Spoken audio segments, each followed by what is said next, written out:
Bismillahirrahmanirrahim. Assalamualaikum warahmatullahi wabarakatuh. Alhamdulillahi rabbil alamin. Hamdan katsiran tayyiban mubarakan fih. Kama yuhibbu rabbuna wa yardah. Ashhadu an la ilaha illallah wahdahu la syarikalah.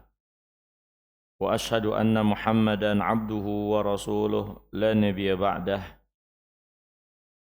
Allahumma anfa'na bima 'allamtana wa 'allimna ma yanfa'una wa zidna 'ilman wa hudan wa tuqan wa salahan ya rabbal alamin. Hadirin yang dirahmati dan dimuliakan oleh Allah Subhanahu wa taala. Alhamdulillah, segala puji hanya milik Allah Subhanahu wa taala. Dengan nikmat dan karunia-Nya kembali Allah mudahkan berada di tempat yang mulia ini. Di kesempatan kali ini akan kita lanjutkan insyaallah ta'ala pelajaran kita mempelajari kitab Sahih Sirati An-Nabawiyah yang ditulis oleh Syekh Saleh ibn Taha Abdul Wahid. Kitabnya Subul Salam min Sahih Sirati Khairil Anam. Kita masuk pada pembahasan selanjutnya, yaitu penulis setelah menjelaskan tentang hijrahnya Nabi SAW dan awal mula yang dilakukan oleh Rasulullah di awal hijrahnya, membangun peradaban Islam di kota Madinah berupa membangun masjid dan mempersaudarakan di antara kaum muslimin secara khusus satu dengan yang lainnya. Maka dari situ mulailah tumbuh dan terbentuk kekuatan Islam. Dari dua pokok utama yang menjadi sorotan menunjukkan kepada kita sekalian kekuatan terbangunnya Islam. Yang pertama tentunya dibangun di atas kebaikan hubungan hamba kaum muslimin dengan Allah, dan itu dengan dibangunnya masjid di awal Nabi SAW membangun Islam ini. Dan kita tahu masjid adalah tempat ibadah yang menjadi tempat di mana hamba-hamba Allah memperbaiki hubungannya dengan Allah. Dia berdoa, bermunajat, sholat, zikir, dan amalan-amalan yang lainnya yang menghubungkan dengan baik hubungan hamba dengan Allah, masjid. Maka ini adalah sumber kekuatan kaum muslimin, yaitu baiknya hubungan mereka dengan Allah dalam akidah, dalam ibadah. Ya, Allah Subhanahu wa taala menjelaskan tentang masjid, wa annal masajida lillah fala tad'u ma'allahi ahadan. Masjid-masjid itu milik Allah. Jangan menyembah kepada selain Allah di samping kalian menyembah Allah Subhanahu wa taala. Maka masjid tidak boleh dan tidak bisa disatukan di dalamnya ada penyembahan lain kepada selain Allah. Nggak boleh dan nggak bisa.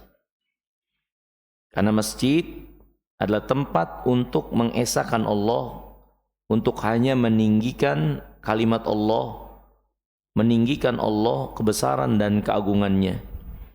Allah berfirman, fi buyutin adzinallah an turfa'a wa yudhkara fiha ismuh.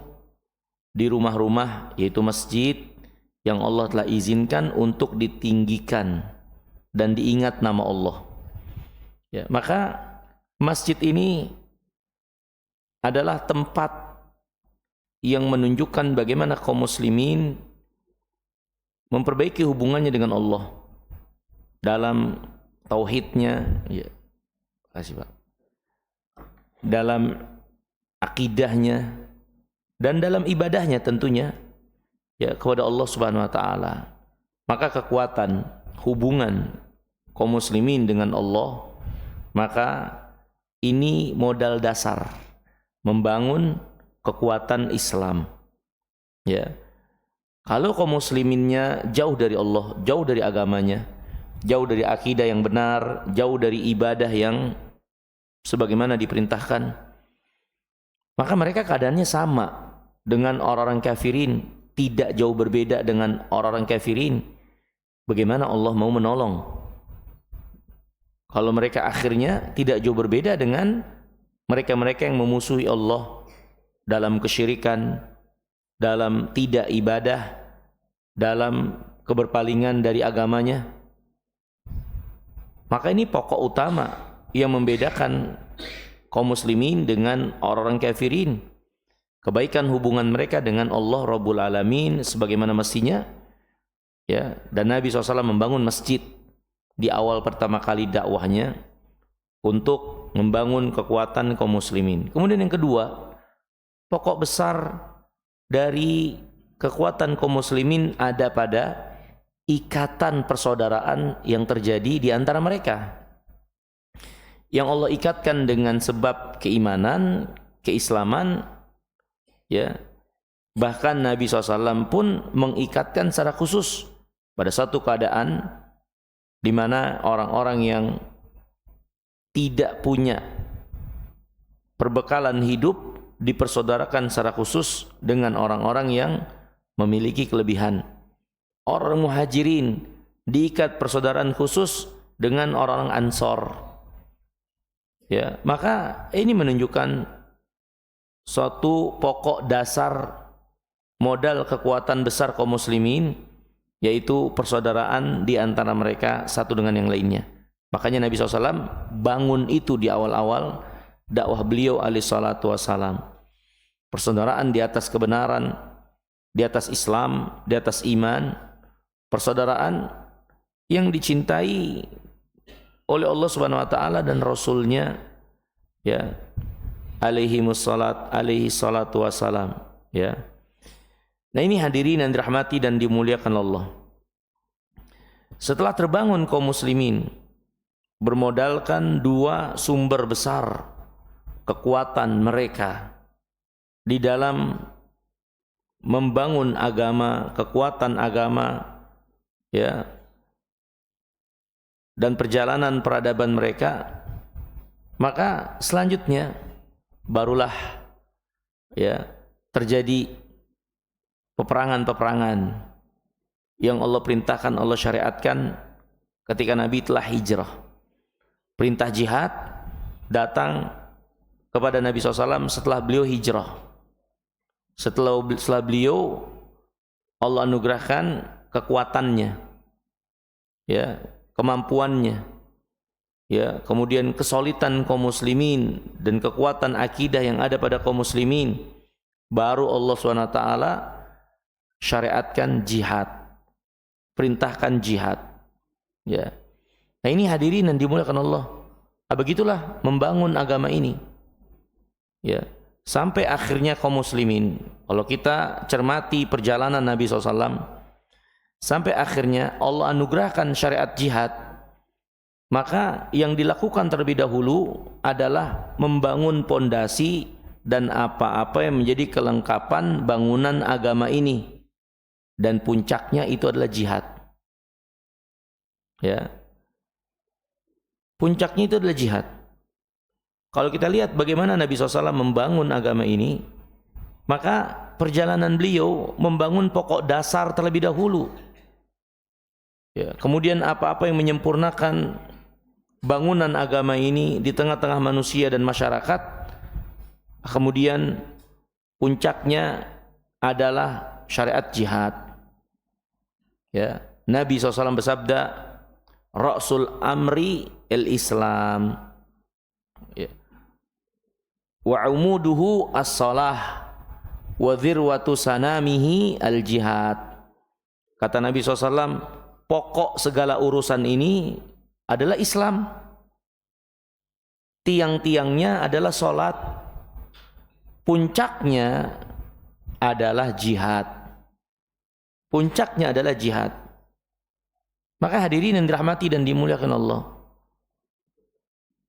hikmah besar yang dijelaskan para ulama, jihad itu bisa dilaksanakan dengan baik dan benar kalau setiap pribadi atau umumnya kaum muslimin membangun keagamaannya dengan baik dan benar, dari akidahnya, ibadahnya, sholatnya, maka akan terbentuk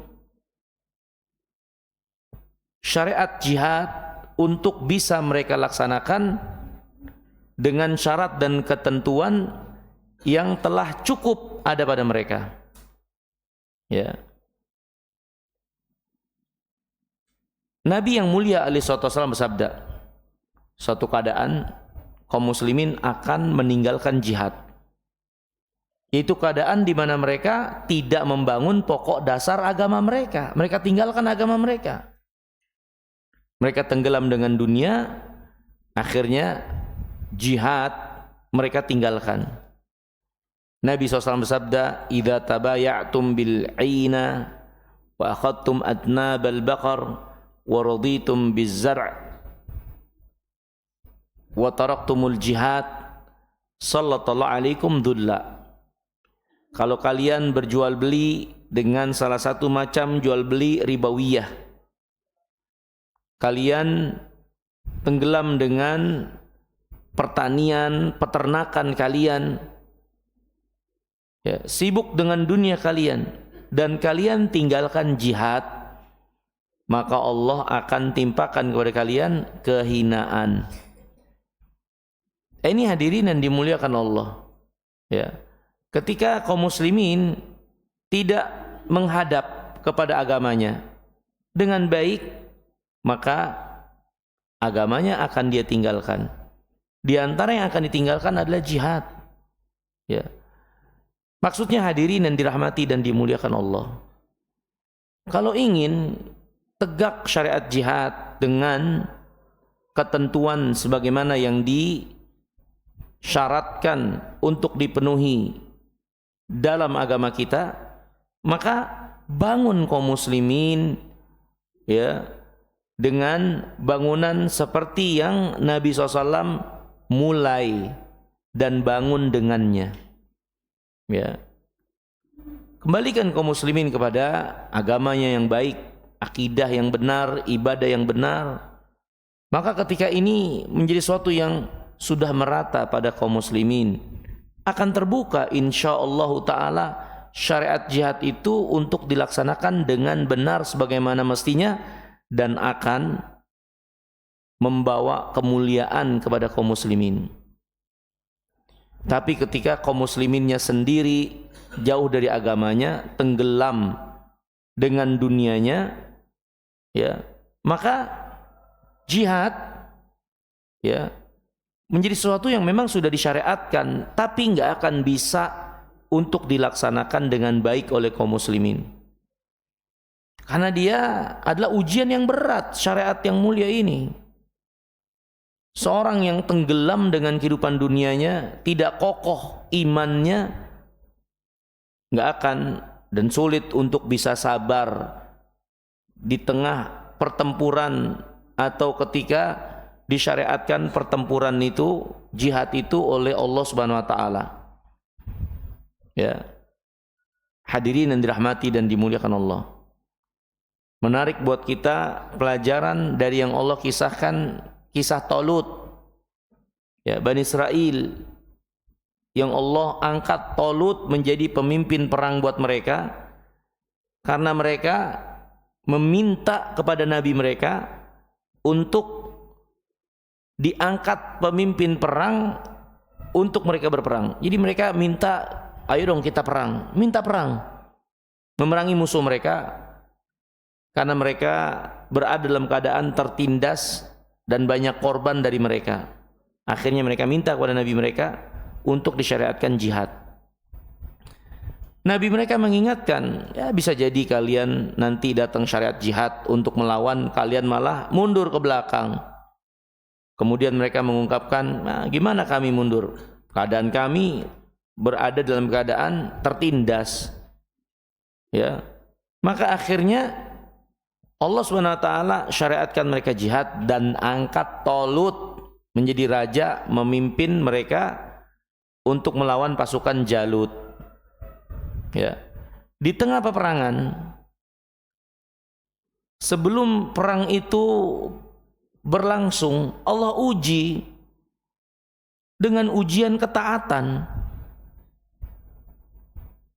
yaitu sebuah sungai yang mereka lewati, di mana mereka dilarang untuk berlebihan mengambil air, meminum dari air sungai tersebut dalam keadaan mereka haus. Mereka hanya boleh diperkenankan minum dari air itu dengan cidukan tangan mereka, nggak lebih. Ya, Talut berkata, Innallaha mubtalikum binahar, faman syariba minhu falaysa minni, wa man lam yat'amhu fa innahu minni illa man iqtarafa ghurfatan biyadih. Allah menguji kalian dengan adanya sungai di depan. Siapa yang meminum darinya dengan berlebihan, dia bukan bagianku, bukan pasukanku. Siapa yang tidak meminumnya, dia pasukanku. Kalaupun mau minum, hanya boleh dengan cidukan tangan saja. Kemudian apa kata Allah? Fasharibu minhu illa qalilan minhum. Kebanyakan dari pasukan itu karena nggak sabar, dia minum air dari sungai kecuali sedikit. Ya. Akhirnya apa yang terjadi? Ya, ini ujian belum berhadapan dengan kilatan pedang, kebengisan musuh, persenjataan mereka, apalagi kalau zaman sekarang suara bom yang menggelegar, ya. Itu baru ujian, disuruh taat kepada pemimpinnya, masalah sungai. Banyak malah nggak sabar, minum dengan berlebihan, sedikit saja yang nggak minum. Ketika berjumpa dengan musuh, kebanyakan dari pasukan itu, khususnya yang meminum minuman di luar yang diperkenankan, mundur balik ke belakang. Balik, nggak jadi ikut perang. Dulunya minta-minta perang. Ketika perang itu sudah disyariatkan, baru diuji dengan aliran sungai, untuk mereka tahan diri, mereka nggak sabar, akhirnya lemah semangat mereka, mereka diliputi oleh rasa takut, balik mundur, nggak ikut jadi perang.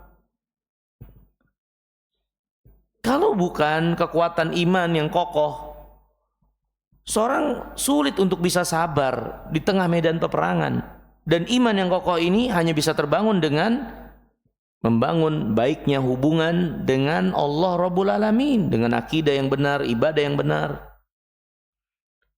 Ya, sehingga sangat sulit bisa didapatkan pelaksanaan syariat jihad dengan baik dan benar kalau kaum musliminnya tidak menempuh bangunan keagamaan mereka masing-masingnya menurut apa yang Nabi SAW dulu bangun kaum muslimin.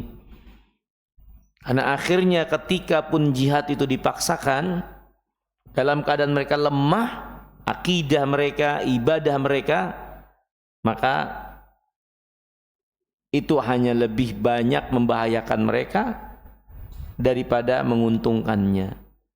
Jihadnya juga bisa jadi dilaksanakan serampangan, tidak menurut apa yang diatur oleh Allah dan diajarkan oleh Nabi-Nya yang mulia alaihi wassalam. Ya. Nah, ini hadirin yang dirahmati dan dimuliakan oleh Allah Subhanahu wa taala. Jadi jihad amalan besar, ya, tapi perlu kita pahami dengan baik tentang syariat yang mulia ini. Bagaimana akhirnya perjalanan Nabi SAW untuk melaksanakan syariat yang mulia ini. Ternyata dia bukan hanya emosional, teriakan-teriakan untuk memprovokasi kaum muslimin semangat perang. Dia bukan hanya asal menumpahkan darah dengan teriakan-teriakan takbir, semangat, kemudian menumpahkan darah manusia tanpa hak. Ya. Dia amalan besar dan juga pahalanya besar. Ujiannya juga besar. Ya. Allah Subhanahu wa taala mengingatkan dalam Al-Qur'an tentang orang-orang yang minta-minta jihad sebelum waktunya Allah Subhanahu wa taala syariatkan karena syaratnya belum terpenuhi. Maka ketika jihad itu benar-benar diwajibkan, mereka malah menjadi orang-orang yang enggak minat dan lemah semangatnya untuk melaksanakan. Allah berfirman, "Alam tara ilal ladzina qila lahum kuffu aydiyakum wa aqimus shalah." Ya. Wa atuz zakah falamma kutiba alaihimul qital idza tawallau. Tidakkah kalian perhatikan ada orang-orang yang meminta terus mendesak agar disyariatkan jihad. Padahal di waktu mereka meminta disyariatkan jihad itu, mereka diperintahkan untuk tahan tangan kalian, tegakkan sholat, tunaikan zakat. Ini laksanakan kewajiban kalian yang ada di hadapan mata kalian. Fokus dengan apa yang menjadi kewajiban kalian saat itu. Nggak usah meminta-minta apa-apa yang belum Allah SWT syariatkan, yang belum lengkap syarat yang dipenuhi sehingga hal tersebut bisa dilaksanakan. Fokus aja dulu apa yang ada menjadi kewajiban kalian di depan mata kalian. Nggak usah minta-minta jihad. Orang yang seperti ini, kata Allah, ketika akhirnya jihad itu Allah syariatkan, mereka malah lari, berpaling, tidak melaksanakannya dengan baik. Ya. Ini hadirin yang dirahmati dan dimuliakan Allah. Ya. Jadi syarat jihad syarat yang mulia, tapi dia ada kelengkapannya. Ada syarat-syaratnya yang harus dipenuhi. Sebelum syarat itu dipenuhi, maka dia nggak bisa dilaksanakan dengan baik dan benar. Dan perjalanan Nabi yang mulia alaihissalam sampai pada syariat jihad ini beliau laksanakan di Mekah, padahal beliau kurang apa, diintimidasi. Sebagian para sahabat disiksa, dibunuh. Kalau mau sekedar emosional kemarahan, waktu di kota Mekah, Nabi SAW harusnya melawan. Harusnya melawan itu kepada orang-orang musyrikin. Beliau dan sebagian para sahabatnya juga penduduk asli, pribumi. Hanya karena beriman, mereka diintimidasi, disiksa. Kalau hanya mengikuti emosional, harusnya mereka langsung melawan ketika itu di kota Mekah. Tapi apakah itu dilakukan? Enggak. Ya. Enggak mereka lakukan. Bahkan ketika nabinya sendiri yang dilukai, mereka kaum muslimin hanya bisa mengelus dada, nggak bisa berbuat apa-apa. Nggak ada syariat jihad waktu Nabi SAW ada di kota Mekah dengan kelemahan yang ada pada beliau. Sampai akhirnya terbangun agama ini sebagaimana yang Allah kehendaki, dan tadi jalannya sudah kita jelaskan. Allah baru syariatkan jihad. Ya. Maka masing-masing keadaan dari kaum muslimin, dari kelemahan atau kekuatan, ada syariat untuk diperhatikan, diprioritaskan oleh kaum muslimin, menyibukkan diri dengannya. Ya. Nah, ini hadirin yang dirahmati dan dimuliakan Allah. Makanya ya, ada sebagian ulama menulis suatu kitab, ya, sikap dalam keadaan lemah yang dialami oleh kaum muslimin. Bagaimana keberagaman itu? yang harus kita pahami dalam melaksanakan agama ketika berada pada keadaan agama ini dalam kelemahan.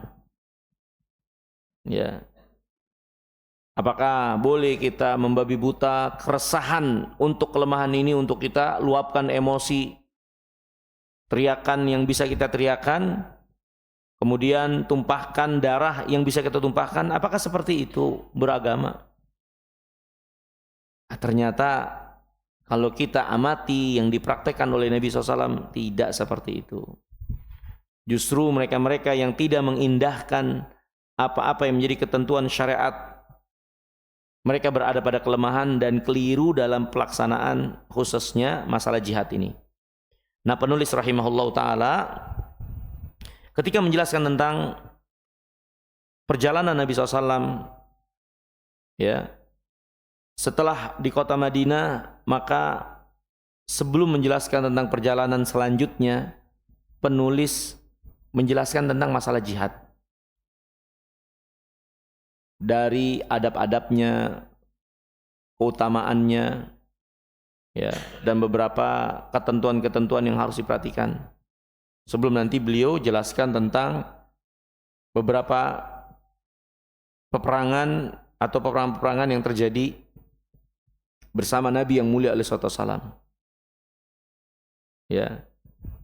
Dan ini tentunya beliau sendiri, penulis ini,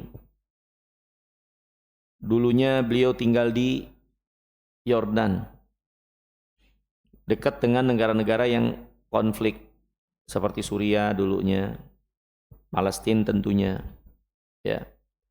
Dan kita tahu di sana banyak organisasi, ya, organisasi yang meneriakan jihad, bahkan sampai meluas ke beberapa tempat dari kaum muslimin, tapi dengan praktek pengamalan jihad yang itu keluar dari ketentuan syariat, ya, pembunuhan membabi buta, ya, kemudian menumpahkan darah orang kafir serampangan, ya, sampai akhirnya malah menjadi suatu pandangan buruk kepada kaum muslimin, ya, terutama sebagian dari kaum muslimin yang hendak bersungguh-sungguh mengamalkan agamanya, maka diidentifikasikan sebagai kelompok garis keras, ekstrim, teroris, ya. Nah, ini sedikit banyaknya, ya, pengaruh dari kelompok-kelompok tersebut yang menggambarkan seolah-olah yang namanya Islam ya seperti itu, membabi buta, yang ingin menegakkan agama ini, ya, atau syariat yang mulia ini, ya, maka mereka identik dengan hal-hal yang seperti teroris itu. Padahal Islam nggak pernah mengajarkan terorisme, menteror, membawa rasa takut, ya, kekacauan dan ketertiban, ya, menghancurkan atau merusak ketertiban yang ada di tengah-tengah manusia. Islam nggak pernah ngajarin itu, ya. Tapi akhirnya dengan sebab kekeliruan dan serampangan praktek pengamalan apa yang diserukan namanya jihad, menjadi jelek, ya, gambaran Islam. Ditambah lagi itu dijadikan momen kesempatan oleh musuh-musuh Islam untuk menyudutkan kaum muslimin.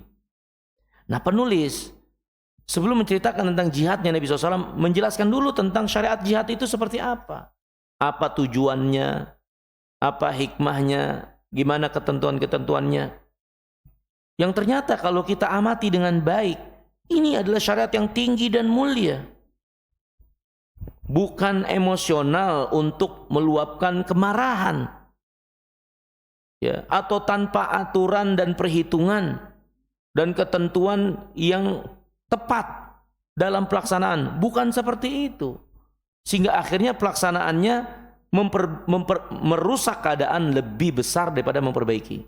Ternyata bukan seperti itu jihad. Dan itu yang dipraktekkan oleh Nabi SAW. Makanya jihad Nabi SAW benar-benar membawa kemuliaan untuk agama ini. untuk Islam dan kaum muslimin karena jalannya benar. Dan agama ini apapun itu, mau jihad, mau sholat dan lain-lain, kalau dijalaninya nggak benar sesuai ketentuan syariat, pasti semu dan tidak membawa kebaikan. Keburukan dan merusaknya lebih besar daripada kebaikannya. Seperti itu. Jihad, kalau yang dilaksanakan adalah jihad yang diada-adakan, nggak ada contoh dan tidak memenuhi ketentuan yang Nabi ajarkan, akhirnya merusaknya lebih banyak daripada memperbaikinya. Begitu juga amalan yang lainnya. Ya sholat, ya qiraatul Quran dan lain-lain. Kalau dipraktekkan, diamalkan, keluar dari ketentuan yang diajarkan oleh Nabi SAW dan dari syariatnya, pastinya merusaknya lebih banyak daripada membawa perbaikannya. Ya, makanya penulis terkhusus masalah jihad ini, ya memang beliau hidup di zaman banyak konflik, ya. Nah, beliau jelaskan sebelum peperangan-peperangan itu tentang syariat jihad, hikmahnya, ketentuannya, adab-adabnya. Yang ini kebanyakan nggak diketahui oleh orang-orang yang mengedepankan semangat dan emosi, ya, kemarahan, dan mengatasnamakan apa yang dilakukan adalah jihad.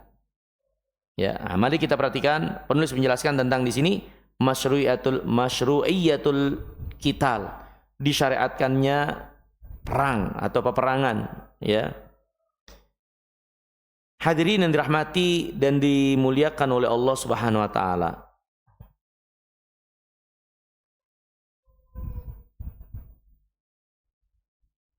Penulis menjelaskan yang pertama di sini tentang al-ahdaf as-samiyah wal hikam al-aliyah allati min ajliha syuri'al qital fi sabilillah. Tujuan yang tinggi dan hikmah yang mulia yang dengannya disyariatkan jihad di jalan Allah Subhanahu wa taala, ya.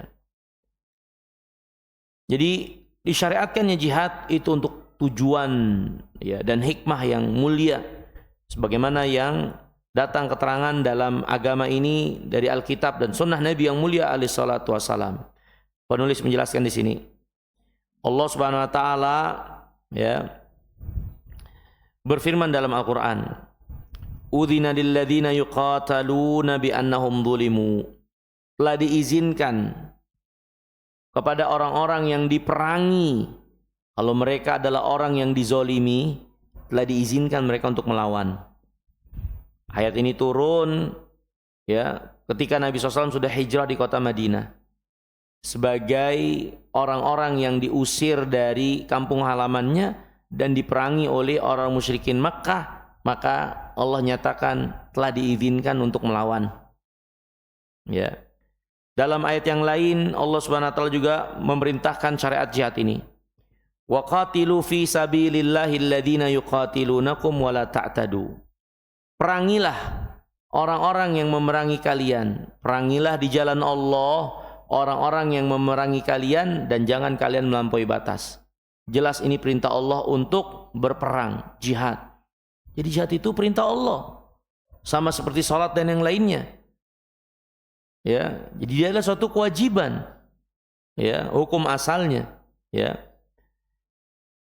Allah berfirman, qatilul musyrikina kafatan kama yuqatilunakum kafah. Perangilah orang musyrikin secara keseluruhan sebagaimana mereka juga memerangi kalian secara keseluruhan. Ini hadirin dalil atau di antara dalil yang menunjukkan perintah jihad memerangi orang-orang kafirin, orang musyrikin, terkhusus mereka-mereka yang memerangi kaum muslimin, ya. Nah, penulis menjelaskan, ya, katsirun minan nas bisababil jahal bid-dinil islami yafhamuna al-qital fi sabilillah fahman khati'an. Banyak manusia karena ketidaktahuan terhadap agama yang mulia ini, mereka memahami tentang jihad dengan pemahaman yang salah. Berikut beberapa pemahaman yang salah tentang jihad yang disebutkan oleh penulis. Sebagian manusia memahami, ya, yang namanya jihad itu, ya, adalah ibarah anil khitab ar-rannanah al-hamasiyah allati tuthirun nas ala wulati umurihim. Sebagian manusia memandang yang namanya jihad adalah provokasi, seruan, ajakan, ya, menumpahkan kemarahan, melawan kepada pemerintah kaum muslimin yang sah. Ulatil umur. Yang namanya jihad adalah mengangkat senjata, memberontak, ya, kemudian melakukan hal-hal yang buruk, ya, kepada pemerintah yang sah. Itu jihad. Sebagian orang memahami itulah jihad kayak begitu. Dan ini real nyata. Ada yang memahami seperti itu. Melawan kepada pemerintah. Apa-apa yang menjadi keburukan, kejelekannya untuk dibicarakan di khalayak ramai. Sampai pada titik mengangkat senjata, turun ke jalan. Ya, melawan pemerintah yang sah. Itu jihad namanya. Itu jihad namanya. Sebagian orang memahami itulah jihad. Ya. Padahal hadirin yang dimuliakan Allah, jihad yang dilakukan oleh Nabi dan para sahabat jelas-jelas melawan musuh-musuh Islam dari orang-orang kafirin, musyrikin. Bagaimana mereka memahami, ya, suatu perbuatan yang mengancam ketertiban, keamanan yang ada di negeri kaum muslimin sendiri sebagai jihad. Tapi ada yang memahami seperti itu. Ya. Sebagian lagi, ya, kata penulis, ada yang memahami yang namanya qital fisabilillah, perang di jalan Allah, wa irdun lil adalat ala rijalil amni fil balad allati ya'ishuna fiha, yaitu melawan kepada aparat keamanan, ya, melawan aparat keamanan, turun ke jalan, ya, nah itu namanya jihad. Jihad itu melawan aparat keamanan, ya. Wa minhum man yadhun anna al-qital fi sabilillah huwa ibarah an at-takhrib wal i'tida' 'ala al-mansha'at fil balad allati ya'ishuna fihi. Ada lagi yang memahami yang namanya jihad adalah membakar, menghancurkan, ya, fasilitas umum, ya, dan apa yang sudah dibangun di negeri tempat mereka hidup, ya, membakar gedung, menghancurkan gedung, ya, meluapkan kemarahan, ya, ngerobohin pagar, jihad, ya. Wa minhum man yadhun anna al-qital fi sabilillah huwa ibarah an iqtiyali syakhsiyat al-barizah fil mujtama' allati ya'ishuna fihi, ya. Di antara mereka ada lagi yang memahami, ya, yang namanya jihad itu adalah menjatuhkan, ya, pribadi-pribadi yang menonjol dari figur-figur yang ada, ya, yang menonjol, yang jadi sasaran, menjatuhkan, melengsarkannya, ya, maka itu namanya jihad, ya. Ada lagi yang memahami jihad itu adalah medan di mana kita membuktikan keberanian. Jadi semata-mata membuktikan keberanian aja yang namanya jihad itu, ya, ya, seperti tentara-tentara bayaran, ya, atau mereka-mereka yang memang mengambil kesempatan dengan peperangan ini untuk popularitas, ya. Maka ya ada juga yang memahami jihad seperti itu, ya. Maka ini adalah satu pemahaman realita yang ada pada banyak pandangan manusia tentang jihad. Ya, sampai di antara pandangan jihad itu yaitu pembunuhan membabi buta. Membunuh diri, bunuh diri. Ya, itu adalah jihad. Yang dilakukan di negeri kaum muslimin itu adalah jihad. Ada yang memahami seperti itu. Ya, bahkan merelakan diri, ya, sebagai pelaku bunuh diri itu di tengah-tengah negeri kaum muslimin dan mereka katakan jihad. Ini pemahaman-pemahaman yang keliru dan salah tentang jihad itu sendiri. Padahal jihad itu keterangannya telah datang dari Alkitab dan Sunnah. Apa yang menjadi maksud dan tujuannya? Jihad itu apa? Maka yang datang keterangan dari Alkitab dan Sunnah, ya. Kata penulis, waja'at al-adillah minal kitab wa sunnah tubayyinu lana al-ahdab samiyah wal hikam al-aliyah allati min ajliha syuri'al qital fi sabilillah. Datang dalil dari Al-Quran dan Sunnah yang menjelaskan tentang tujuan yang tinggi dan hikmah yang mulia yang dengannya disyariatkan jihad fi sabilillah. Beliau kemudian menyebutkan beberapa dalil yang menunjukkan tujuan-tujuan tersebut. Tujuan yang pertama dari tujuan jihad adalah litakun kalimatullah yal ulya wa kalimatul ladzina kafaru sufla liya'budallahu wahdah fil ard. Tujuan utama dari tujuan tinggi jihad ini adalah untuk meninggikan kalimat Allah, untuk membenamkan kalimat kufur, agar Allah SWT satu-satunya yang diibadahi di atas muka bumi ini. Ya. Allah Subhanahu wa taala berfirman, alladzina amanu yuqatiluna fi sabilillah walladzina kafaru yuqatiluna fi sabilit taghut faqatilu awliya asyaitan inna kaida syaitan kana dha'ifa. Orang-orang beriman itu berperang di jalan Allah, orang kafirin berperang di jalannya taghut. Ini di jalan sesembahan yang mereka sembah dan perlakukan melampaui batas dalam pembelaan, perlakuan. Itulah tujuan yang melatar belakangi orang kafirin memerangi kaum muslimin. Kaum muslimin di jalan Allah. Ya. Maka kata Allah Subhanahu wa taala, perangilah wali-wali syaitan itu, yaitu orang kafirin. Sesungguhnya tipu daya syaitan itu adalah lemah. Dan Allah berfirman, wa qatiluhum hatta la takuna fitnah wa yakuna ad-dinu lillah kulluhu lillah. Perangilah mereka sampai enggak ada lagi fitnah. Fitnah di sini maksudnya apa? Asyirk, al-kufur, kesyirikan yang digaungkan, yang dipaksakan kepada manusia, yang menghalangi jalan Allah, yang menghalangi manusia dari jalan Allah Subhanahu wa taala. Perangi mereka sampai tidak lagi adanya fitnah. Ya, orang kafirin, ya, mereka nggak ada paksaan di dalam agama, jelas. Tapi masalahnya mereka memerangi kaum muslimin dan mereka menghalangi manusia, ya, dari agama ini dengan segala propaganda, tipu muslihat, kejahatan-kejahatan mereka, dengan kekuatan mereka, ya, dengan tipu muslihat mereka yang mereka lakukan setiap harinya, berusaha menghalangi manusia dari agama Allah. Ya. Ini realita keadaan mereka. Ya.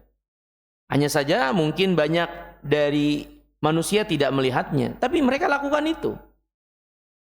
Ya, mereka itu berusaha keras menghalangi manusia dari jalan Allah dan memerangi agama Allah SWT.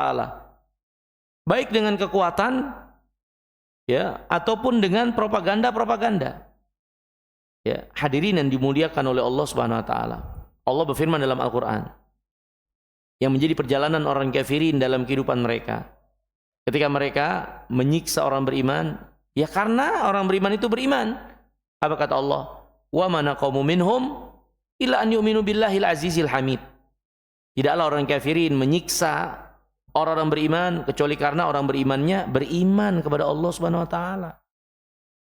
Maka kita saksikan di atas permukaan bumi ini tidak ada pada satu tempat di mana kaum musliminnya minoritas, kecuali kaum muslimin pasti dalam keadaan diintimidasi, dizolimi, ditumpahkan darahnya, ya,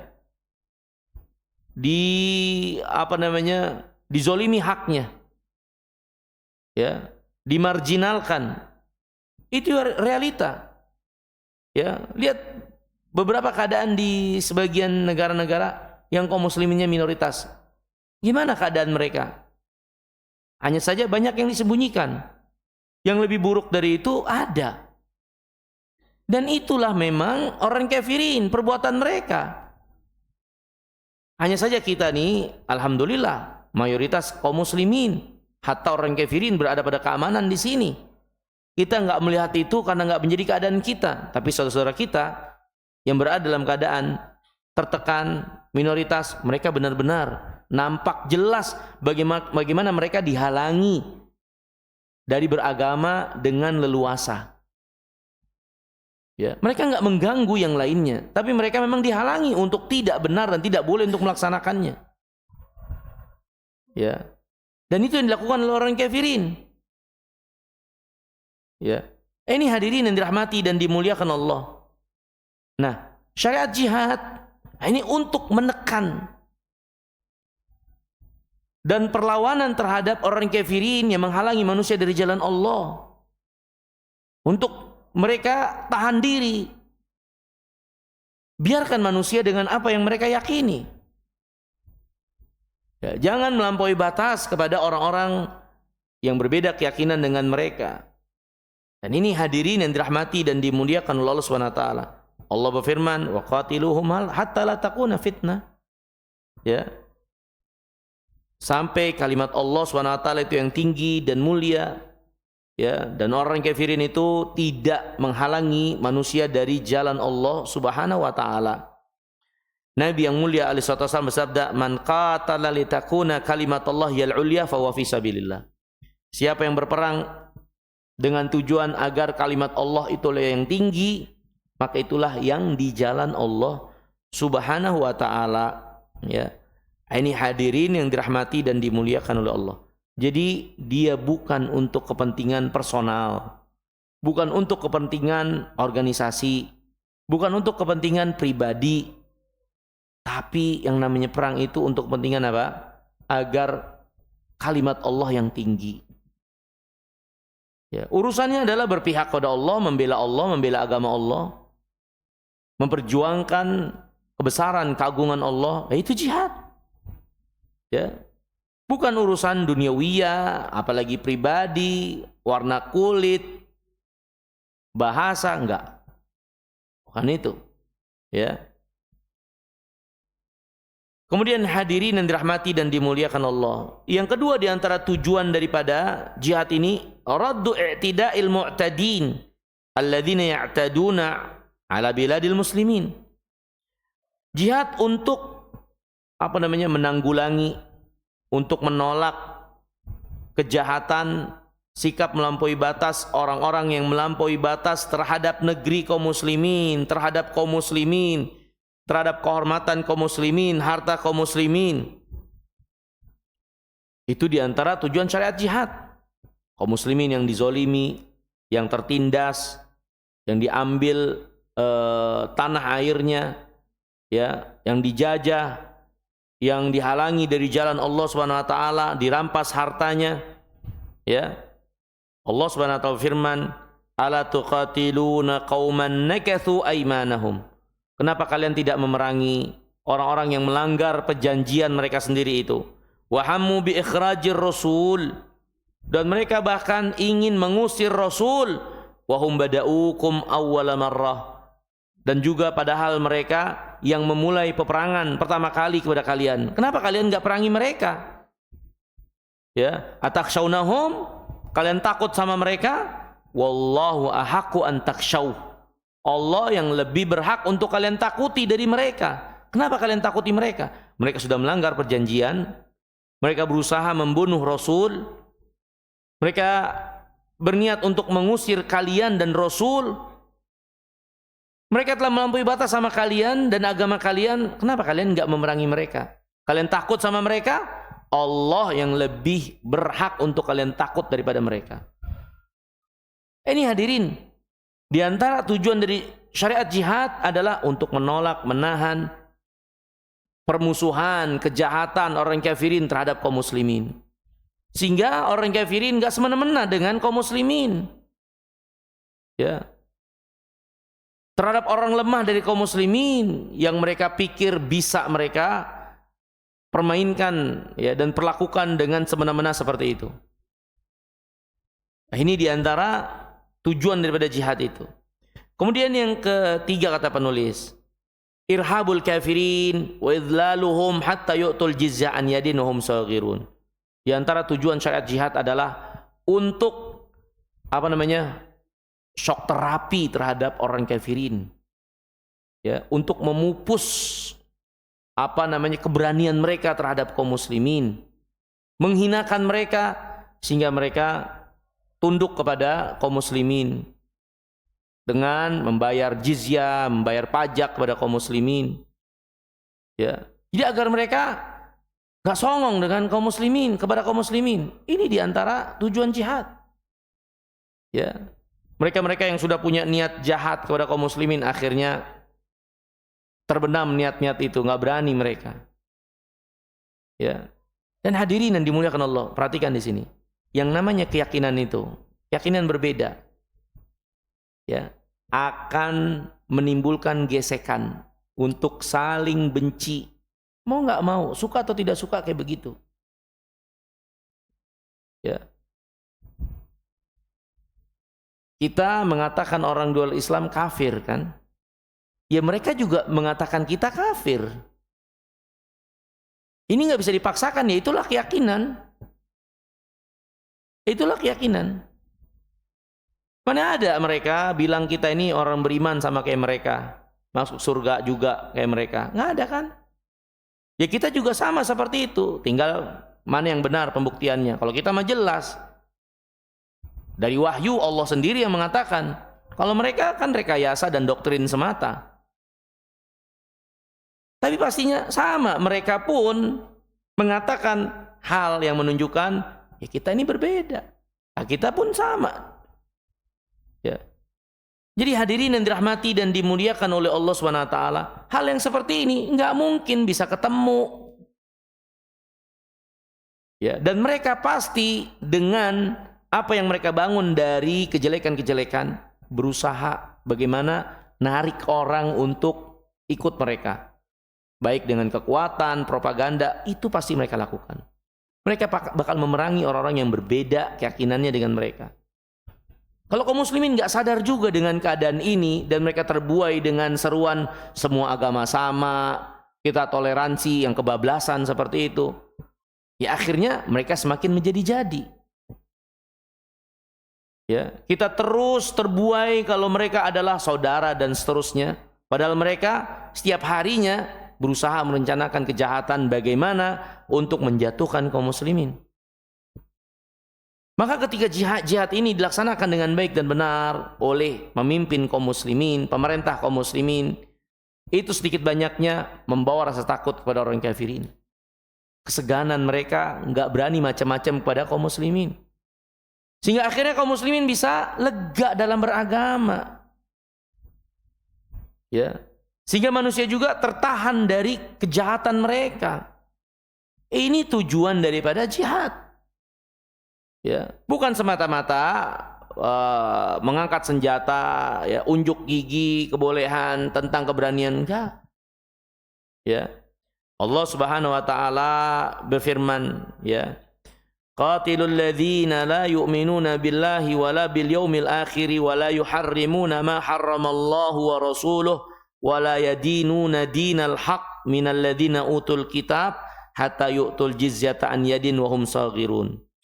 Perangilah orang-orang yang tidak beriman kepada Allah dan hari akhir itu, ya, yang tidak mengharamkan yang Allah haramkan, yang juga tidak mengharamkan apa yang Rasulnya haramkan, tidak beragama dengan agama yang hak ini dari orang-orang ahlul kitab. Perangi mereka sampai mereka bayar upeti kepada kalian dalam keadaan hina. Ini kalian, mereka ya tidak berani sama kalian, ya mereka terbenam atau terpatahkan, ya semangat mereka untuk semena-mena kepada kaum muslimin, ya. Maka ini diantara tujuan daripada jihad, ya. Ini hadirin yang dirahmati. Selain juga tujuannya di sini disebutkan oleh penulis, ya, diantaranya, ya, yang terakhir itu al-imtihan wal ibtila wa tamhis li ahli iman. Akhirnya syariat jihad adalah ujian atau apa ya istilahnya,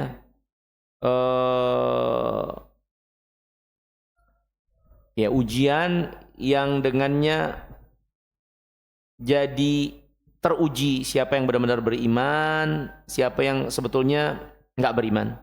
Karena nggak ada yang bisa mempraktikkan ini dengan baik dan benar, ya, memperjuangkan agama Allah kecuali orang-orang yang benar imannya. Jadi penyaring. Syariat jihad itu jadi penyaring. Menyaring mana yang benar-benar beriman, mana yang enggak. Ya, Nabi SAW bersabda, ya,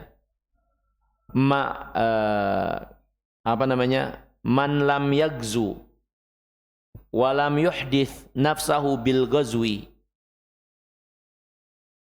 famat mata ala syu'batin minan nifaq.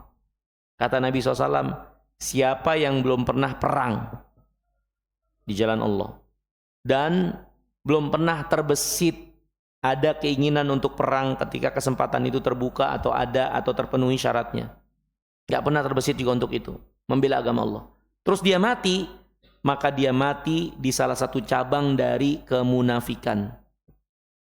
Kenapa? Karena orang munafik sangat gak suka dengan jihad. Bahkan mereka, nanti kita akan lewati di sebagian peperangan kaum muslimin, bagaimana mereka menggembosi pasukan kaum muslimin sehingga sebagiannya terpengaruh, udah lagi enak jalan-jalan menuju peperangan, balik pulang ke kota Madinah. Mereka sangat takut dengan yang namanya perang itu, orang munafik. Ya. Maka syariat jihad ini saringan keimanan, mana yang benar-benar beriman, dan dengannya Allah SWT muliakan kaum muslimin dengan syahid, ya, dengan sejumlah keutamaan yang akan didapatkan oleh orang yang mati syahid.